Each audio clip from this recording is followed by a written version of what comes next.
I have the sense that consciousness is not what I am. The sense is I am prior to consciousness. Consciousness can arise, consciousness can subside, but I am. It brings tears of beauty to my eyes and heart. Can you talk about this, since many are saying we are consciousness?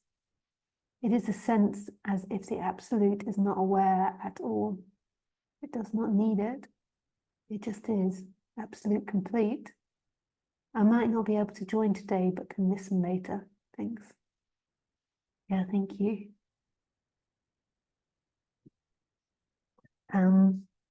Yeah, such a beautiful question. Yeah, thank you for your question. I mean, this is where it's just like an absolute dropping into mystery and what people mean by consciousness.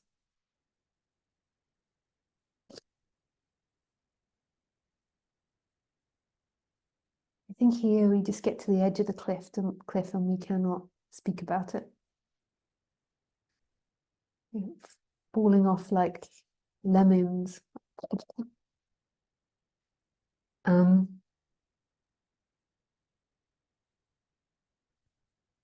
So all teachings are simply teachings to point the listener to go inwards to their own investigation. And what is spoken about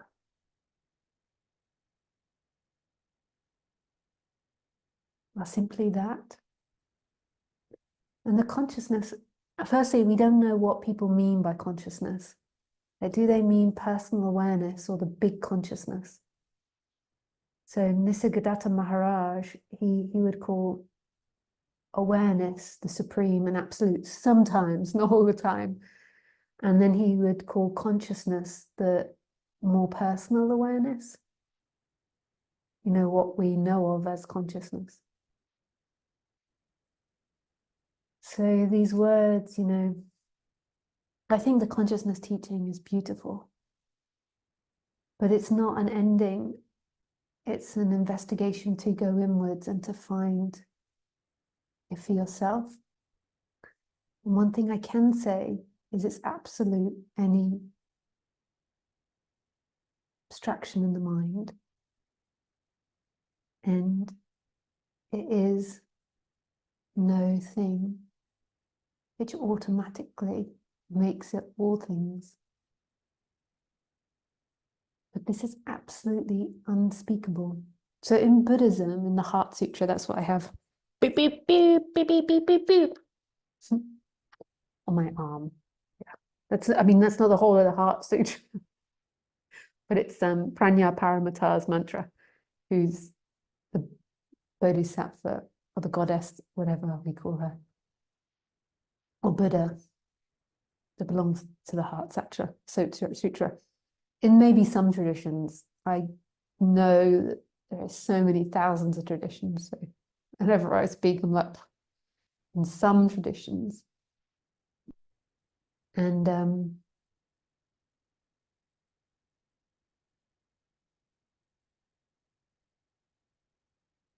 you know, they were in the Heart Sutra, it says consciousness too is form.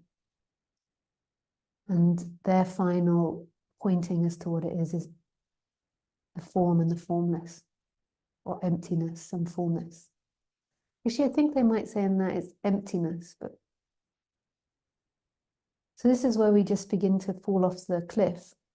And just know when you're teaching something, you can't say everything at once. You know, it's really important that people come across this consciousness teaching and get really blasted with it and taught to investigate what consciousness is. You know, what I find sometimes with working with people is, you know, they've listened in very short amount of time, they've listened to lots of talks, and they've concluded that the absolute is nothing. And then they kind of think they're done, and they haven't gone through all these stages of like really investigating and falling in love with consciousness and having these deconstructions through consciousness. Yeah. So the reason that I would say that teachers speak about it is because it's in Jnana Yoga, wisdom yoga, so that's what's taught in non-duality. It's, a really important place to really go into the depths of what consciousness is. Number two, all teachers use these words differently, and some people use consciousness as personal awareness, and some people use consciousness as the supreme beyond consciousness. Is like Nisargadatta, he interestingly, not all the time, but he often uses awareness as the absolute, and then consciousness is a more personal thing, and awareness isn't conscious. Yeah, so it's also words. How are people associating? The most important thing is going inwards, and the fact that it brings tears to your eyes now says that there's been really going inwards, and there's really the recognition of that.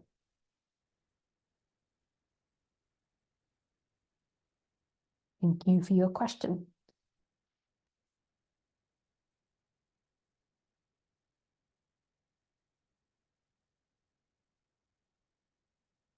Next question. A heart which has burned itself empty.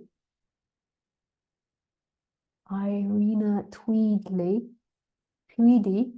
February 1991. It is the task of the teacher to set the heart aflame with the unquenchable fire of longing, and to keep it burning until it reduces to ashes. But only a heart which has burned itself empty is capable of love. From the Chasm of Fire by Irina Tweedy. The Chasm. Beautiful. She comes from the Bhakti lineage, where her teacher taught in this way. Yeah, that's really beautiful. Thank you for sharing that. I'll just read it again.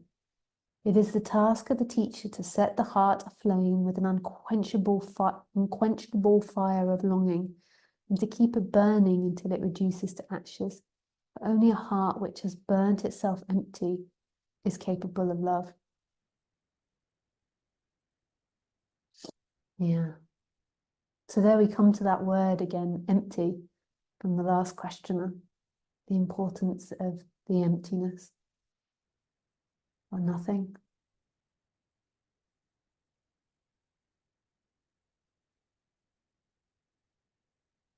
Yeah, thank you for sharing that.